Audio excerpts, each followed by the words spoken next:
Hello, everyone. Welcome back to the Out of Spec podcast, where we delve into the evolving landscape of electric vehicle charging infrastructure, amongst many other things. And specifically, today, we're talking about Canada. This is another episode in our series with Kempower, where we highlight the expertise and work going on over at this company that we are very proud to partner with. As the world increasingly embraces sustainable transportation solutions and EVs, Canada has been making significant strides in growing the demand for EV charging stations and EV adoption as well. So today we're lucky to have Pascal Flambard, Business Development Manager for Kempower in Canada, joining us to share your insights into the country's EV charging infrastructure development, challenges, and future prospects, all in the world of Kempower. So welcome, Pascal. It's great to have you.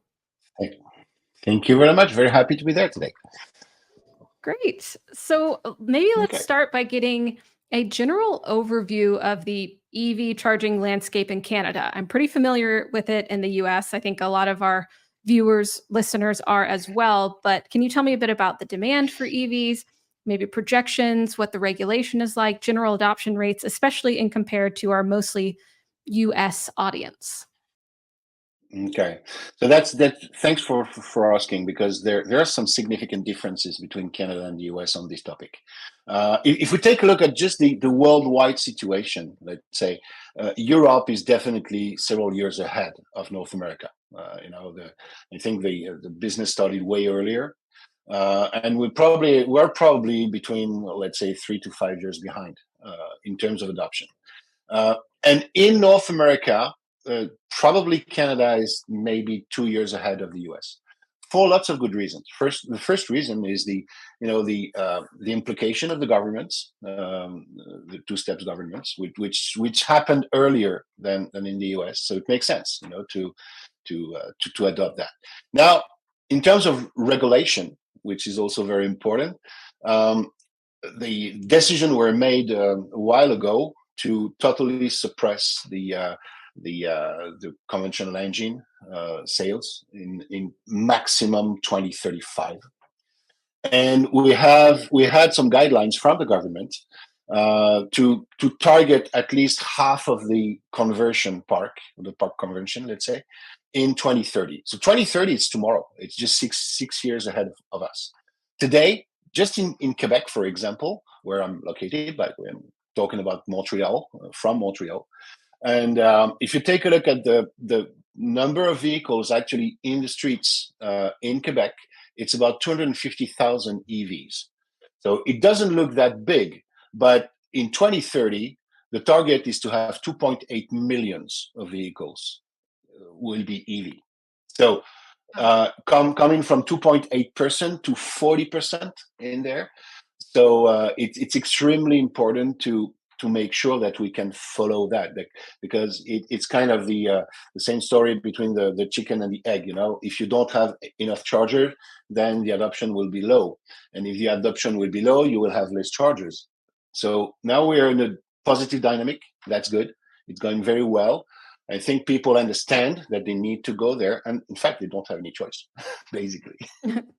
Exactly. So, Yeah, we've covered a bit of those ICE bans, as we call them, the internal combustion engine bans for the US on the yeah, podcast. And I think absolutely. that's definitely, yeah, sounds like a similar approach from Canada, which I've read about as well. So, as you know, that's a big increase, right? From what were you saying, 250,000 EVs to almost 3 million electric vehicles by Yeah. 2030. I mean, we're seeing that projected in a lot of countries as well. And of course, it starts to make me think about, okay, the charging infrastructure. Yes, you can have the at home charging, but how are we going to prepare for all of these Canadian EVs on the road? And I know Canada has some Yeah. amazing wild areas, but it also has some significantly large urbanized areas in the country. And I know that's both an opportunity and a challenge to provide urban EV charging infrastructure. Can you tell me a bit more about, urban e-mobility and infrastructure in Canada and why that's so important? Yeah. I think probably the main challenge we have outside urban, let's say, is the access to the grid. So actually, the electricity is not free. It's not.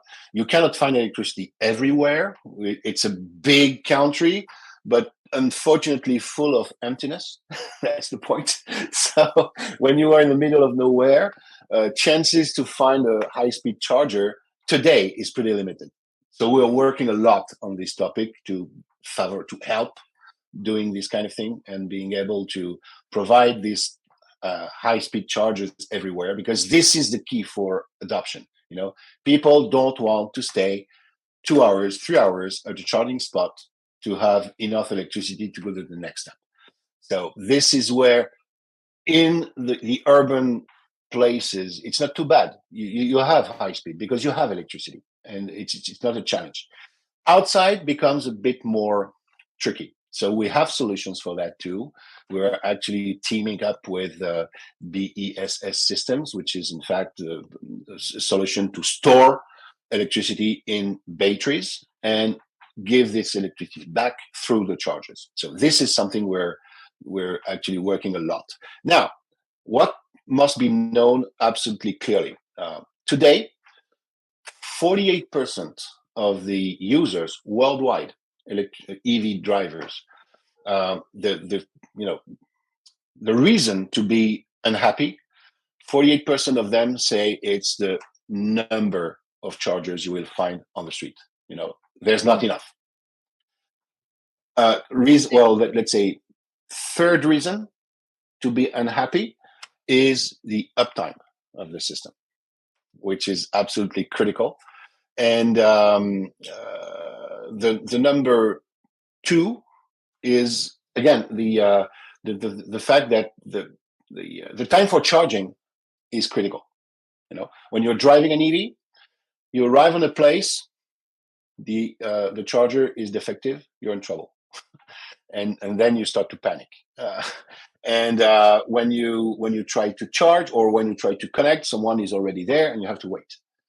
So that's more in Europe, where we don't have this problem too much for now. But basically, again, about half of the users complain because of the lack of level 3 chargers, high-speed chargers. People don't want to go. They want to do exactly like they do with the gas stations. They come here, They fill the tank, and they go out. So it takes 5-10 minutes. That's where we must go, and this is what we can bring as Kempower immediately. With the technology is there for that, and I think people understand that now. We have a big success actually in Canada. It's the growth of the market is absolutely amazing, really. Just to give you an idea, I was hired very well at the end of 22, in December 22, by Kempower. Now we are a bit over a year later. In only 1 year, we gained about 70 new customers in Canada, 70. So that's a lot. And what is also absolutely amazing is we start to replace defective systems, which is something that we're very proud of because of the reliability and everything. But basically, urban, let's say the urban condition, the urban areas, they need this kind of thing because that's the way to help adoption of EV systems. But we need to think also, as I said already, we need to be careful and also take into consideration the outside the urban regions. That helps for example, economy, attracting EV tourism, accelerate EV adoption. Everything is a good reason to work that way.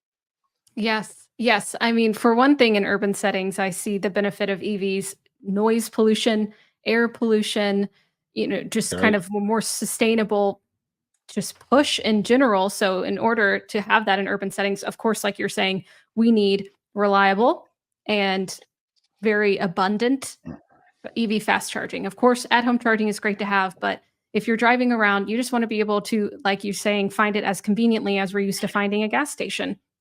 So it's really interesting to hear how quickly Kempower has been able to grow in the Canadian market as well. And then you're speaking to, longer distance trips. I know that Americans value being able to go on road trips, whether they do so often or not. And what about Canadians? Is it similar, road tripping and being able to go long distances, something that appeals to drivers in Canada? I know that, sometimes people think, well, if I have an EV, then I can't do road trips, but we've proven that you can, which might be different. Yeah, absolutely. You're right.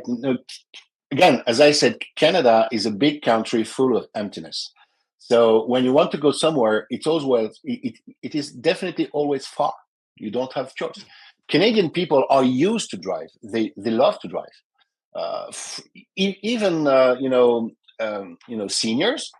We have lots of what we call the snowbirds, and the beginning of the winter, they take their car and they go in Florida, and in spring they get back like the birds. But for that, they need to be able to do that. They need to be able to take their electric car and make sure they're going to go safe at the the opposite side of the not the country, or almost several thousands of miles to go there. So they need to make sure that they can sustain, they can supply that. They are comfortable with that, and which is very, very important. So first of all, again, if we come back to reliability, this is one of the very important criterion for them. They want to come to the site for charging, and they want to plug the system, it works.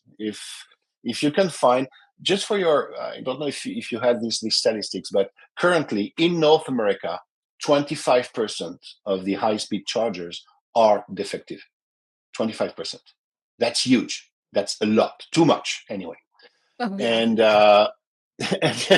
and on top of that, out of these 25%, half of them are due to bad installation. So this is not acceptable.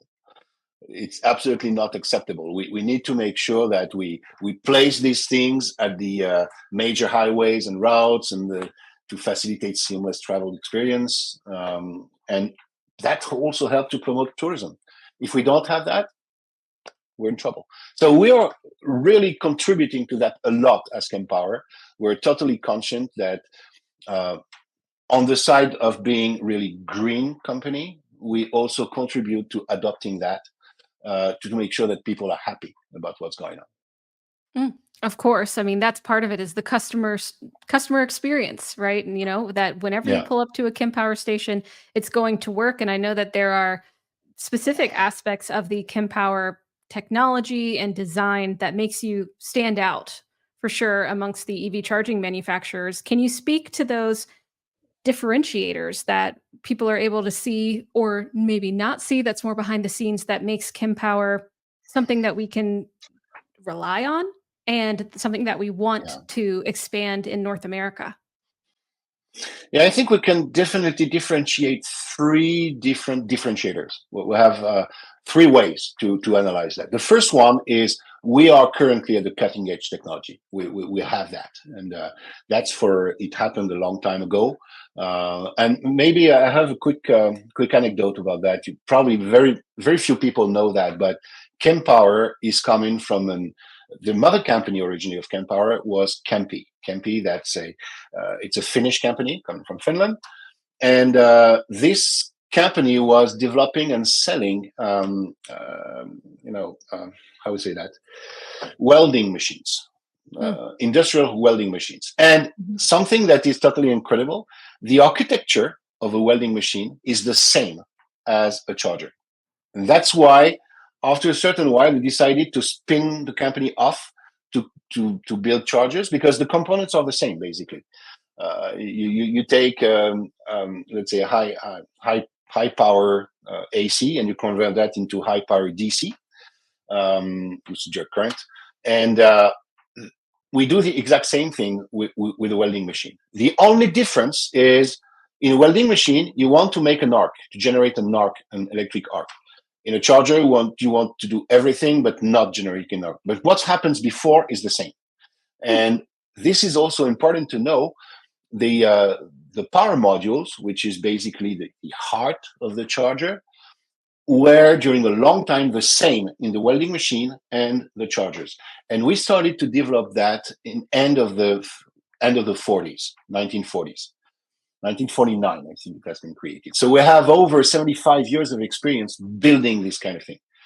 Another detail, which can have a very interesting importance, we don't rely on Asian companies to build our power modules. We do that locally. It has already been done in Finland. Now we're building the same part of the manufacturing team. It will be done also in the US, but we almost don't need the AGM component. So that puts us in a very competitive, a very interesting position in the market, because what happens if Asia decide not to provide us any of the things? People will be in trouble, and it can happen.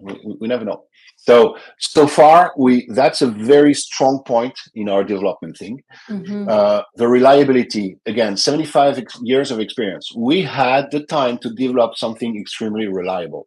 That's also another very interesting point. And today we have, and I think we can write clearly that we have an uptime on our system, which is, let's say, about 98%, which is extremely good. In fact, we go below that. We go over that, but for legal reasons, we will say 98. We're safe. But that's something which is extremely interesting for people. They love the fact that when they come to the site, the system works, and that makes a big difference. That's on one hand. And now it's good to have the good technology for today, good to be reliable, but we have also a third point, which is the commitment to innovation. Just for your information, it's very important to understand that today the ratio between private vehicle and commercial vehicle is 75-25. So basically, 25% of the vehicles on the street are private vehicles. Okay, in 2026, that's in 2 years from now, it's going to be 50-50. And in 2030, the statistics we have is that it's going to turn into 65-35. So basically, you will have more commercial vehicles on the street than private vehicles. And out of this 65%, 65% of them are trucks, delivery trucks, big trucks, essentially. And the thing is, you don't need the same chargers, the same speed of charge for trucks than you need for cars. So the trucker wants to stay 15 minutes at the charging station. So the power that you need, power available and power of charge, must be adapted to this kind of customership. So it's very important. And in Q1 this year, we will install our first system in Europe called MCS, Megawatt Charging System. So basically, if you have a big truck with a huge battery, we'll be able to charge this system with this kind of application in 10-15 minutes. That's what they want, and that's what we deliver. So we don't work only for today, we work also for tomorrow. That's where I think we can make a big difference compared to the competition. Definitely. I mean, I think a lot of what maybe has existed has focused on today. What are the needs of today instead of looking far ahead? And we've seen how this industry has changed so much in a very short amount of time. So be able to future-proof not only with your design, but thinking about the use cases that will exist on the road. And I'm loving seeing more fleet electrification too, because I think that has the chance to make a great impact, just be a really great use case for electric vehicles. And of course, they're going to need infrastructure just as the passenger vehicles are. And, you mentioned taking over, what you've built, the finish, everything that Kempower is based in. And then I also think of the testing and research and development. And we had the cold spurts in the US that caused a lot of, drama. Honestly, the EVs weren't charging. And I'd love for you to speak a bit more about the use of the testing and research and development when it comes to climate as well. I'm not exactly sure what it's like up in Canada. I've never been. I got to go, but I know it gets cold up there and hot. Thanks, Francie, for asking, because this is also a very big point of our systems. The Finnish climate is very comparable to Canada and northern US. It's very, very comparable. For example, Kempower has been chosen to equip the most northern bus depot location in Norway. This bus depot is above the polar circle. So the temperature is very, very harsh. And it's outside. It's not indoor, because they understood them that a bus depot must be outdoor, because something that can happen for a bus depot is something that will really be a problem is the battery fire that can happen. And the thing is, when the battery goes into fire, it's impossible to stop it. You have to wait until it burns totally, and there's no way to stop it. So I think Europeans understood that. And even in very, very harsh winters, like we have northern Finland and northern Norway, our system has been designed and tested to be compatible with that and to be efficient even with lowest temperature. For example, we know that in this place above the polar circle, temperature drops regularly below minus 50 Celsius. So that's a lot. I know exactly what it is in Fahrenheit, but it's very, very low. Believe me, you don't want to go outside. But at least we still can operate in these conditions. It has been designed for that. If you go to Lahti in Finland and see if you go between, let's say, November and, let's say, April, you have snow everywhere. It's just snow, and it can be pretty cold, like it is in here. And the testing site is in there. If you go outside and you turn around the building, you have about 50 chargers, and about 10 of them are just a test field.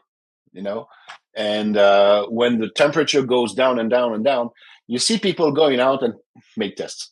It's the way we develop the things, and being at this level of the globe, you need to be efficient. You don't have any choice. So for us, I'm just paraphrasing one sentence in a. We have a singer, a very well-known folk singer in Quebec, and he says, "Our country is winter." And basically, for Kempower, it's the same thing. Our the way we were born, we were born in the winter, and we have to live in winter. So this is why our system are extremely efficient. And it's not too bad also, considering the extreme temperature, but in the other way. For example, we have a big success in Australia, and in some places the temperature goes very, very high. We had problems this year in North America with snow and ice and winter. They had problems last year with the fires during summer, because temperature was reaching plus 50, plus 60, which is totally out of this world. Yeah. So we have to comply to that, and I think we do a great job at that. Yeah, I think that's another way to future-proof as well. Even if you haven't seen it that Absolutely. cold or that hot, see what happens. Push the chargers to the limits, which I don't think you can really do too little of in terms of testing. So we've looked at the Canadian market, the different use cases, the specific design of Kempower, and your focus on, of course, reliability and future proofing. And great technology is only a part of it, along with the useful design, but then deployment is also a whole different story. And I'd love to know a bit more about how Kempower is doing in developing its network in Canada. I know you gave me a little insight into the customer growth that you've had, but what's the footprint like now, and what might it look like in the near future if I'm thinking about my northern neighbor? Yeah, so that's a good way to define us. That's true. So basically, the extensive experience in designing and deploying EV charging solutions position us as a trusted partner. Well, we have lots of different customers. It's very diverse. We have municipalities, businesses, transportation authorities. We have charging point operators. A lot of them are actually converting to us because of the reliability, and our, let's say, business model that we're actually putting ahead, and that's probably the key for us. We're using essentially certified partners. So we're very, very strict with when we recruit a new partner, they have to be they have to comply with lots of things we impose. For example, and that's something I think it's a bit different from all the competition we have. Currently, we have either sales and service partner. So in other words, a partner that will sell the solution, build the solution, but will also service the solution. And we have basically not one per province, but almost. And we want to make sure that there's a proximity between the integrator and the user. This is the first model. Second model, we have service partner only that we're currently recruiting, by the way. And but we don't have the model called distribution, at least in Canada. And the reason is we want our integrators to be responsible for what they do. If you go distribution, then you resell the software. After that, you forget everything. And then you lose track of what's going on. And we don't want that. We want to be, partners for our customers, not only providers, but partners. And in this case, we go through this certified partner network. And people actually are reacting very, very well to that. I think these partners are extremely efficient. It takes time for recruiting these guys, but it's important to put as much emphasis on that as possible.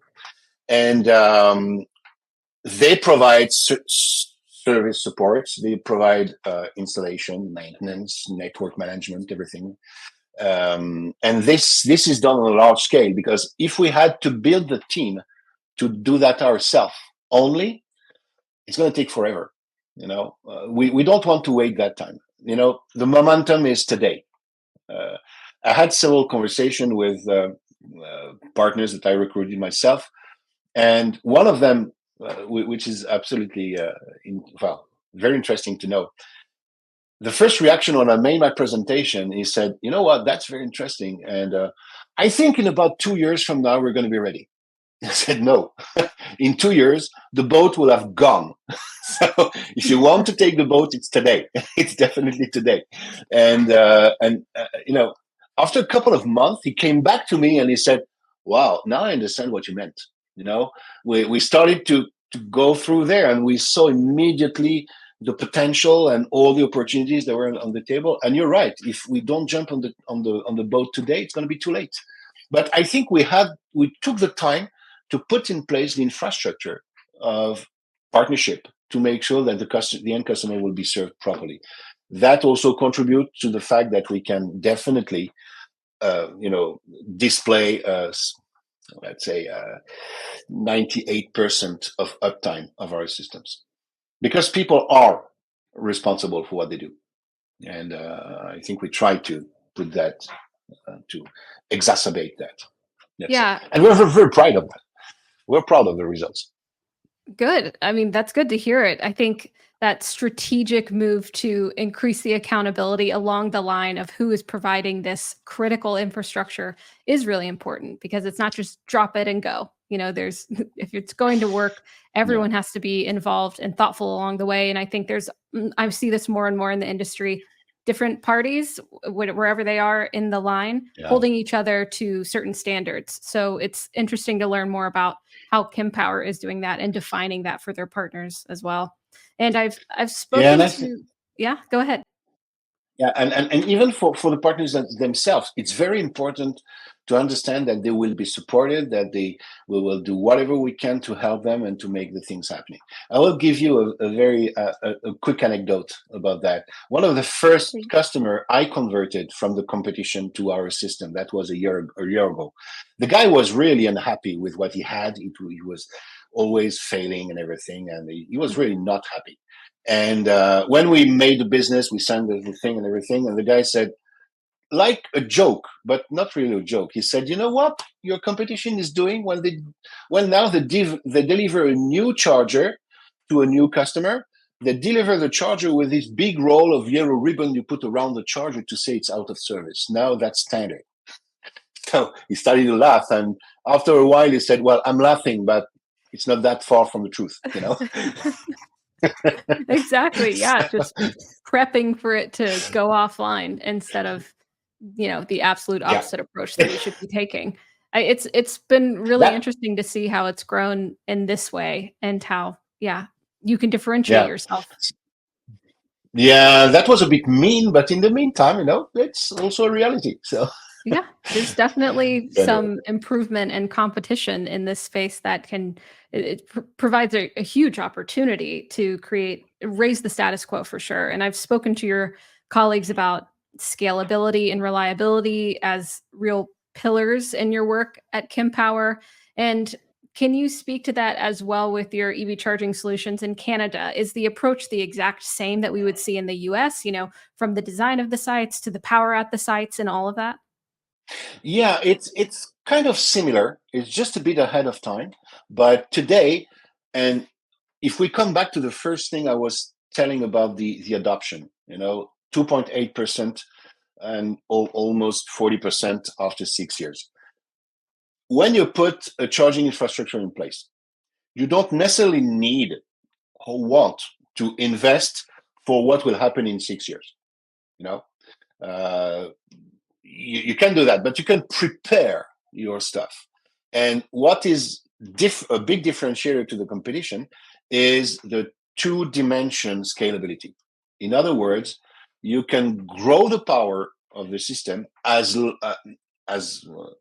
demand comes. You can, for example, our systems are designed to provide between 50 kilowatts to 600 kilowatts of power. Okay, and you can and you can start by a triple cabinet, for example, that can welcome 600 kilowatts, but start only with 50. And when the demand comes, then you will add power modules by increment of 50 kilowatts up to 600. So what you buy today will still be good in 6 years. It's going to be more powerful than you need today, because if you put a 600 kilowatts in the middle of nowhere, you will never have a return on investment today. But or it's going to be hard. And but in 6 years, you know that you will have this return on investment. So buy small, increment the power as the demand comes, and you're going to be a happy camper. And the customers will also be happy campers. So that's the first axle of upgradability. Second axle of upgradability is the number of dispensers you will use, because the system is based on a power cabinet and dispensers. Mm-hmm. You can start by one dispenser, because today you have maybe 3 cars per day that pass in this street, but in 6 years from now you will have 50, 70, 50, I don't know how many. Then in this case, you need to increase the number of guns, number of satellites you will use. And we can grow the number of guns from 1 to 8, depending on how it goes, per cabinet. So if you have 2, 3 cabinets, then you can grow a full charging site, keeping your investment safe. You don't need to change the system. You just upgrade them. So this is very well known and very well came by, for example, the CPO, charging point operators. These guys know that they will have to grow the power they dispense and the number of guns they will have. Today, if you work with the competition, most of the time you have to add chargers, and then the global cost of the solution is way more interesting with upgradable system than a system that you will have to organically grow. So this is why I think it's a good way. And something also a little detail, we differentiate also ourselves on the third point is the charging strategy that we use. We have what we call the dynamic power sharing. So in other words, and if people want to know a bit more about that, I will recommend that you connect on www.kempower.com and eventually connect to me if you want, and I will explain you exactly what it is. But basically, if we summarize the situation, we can do more with less, which is a bit strange, but that's what it is. We can this dynamic power sharing allows you to also take benefit of your investment. If you have, for example, 8 cars connected, you will maybe have 80 kilowatts per car. But if you connect only 4 cars, you will maybe have 150 kilowatts each. And if you have only 1 car connected, you can virtually go to 500 kilowatt charging system. So it really helped people to not multiplicate or multiply their investments. With the same investment, you will be able to use casual charging, but also very high speed charging with the same equipment. So that's also a way to make sure that your investment is kept and preserved, let's say. Certainly, I can see that as the benefit on both sides with Kempower, that not only can you provide a solution that can be upgraded for someone, whether, they see that there's a bit of demand, but they know it's going to grow, but they're not ready to invest quite yet, that they can upgrade, but that you're able to take what you have already, your design, and just kind of fit it into whatever scenario there is without having to totally redesign from the bottom up, which I think is an incredible strategy. And we're expecting tens of millions of EVs on the road by the end of the decade.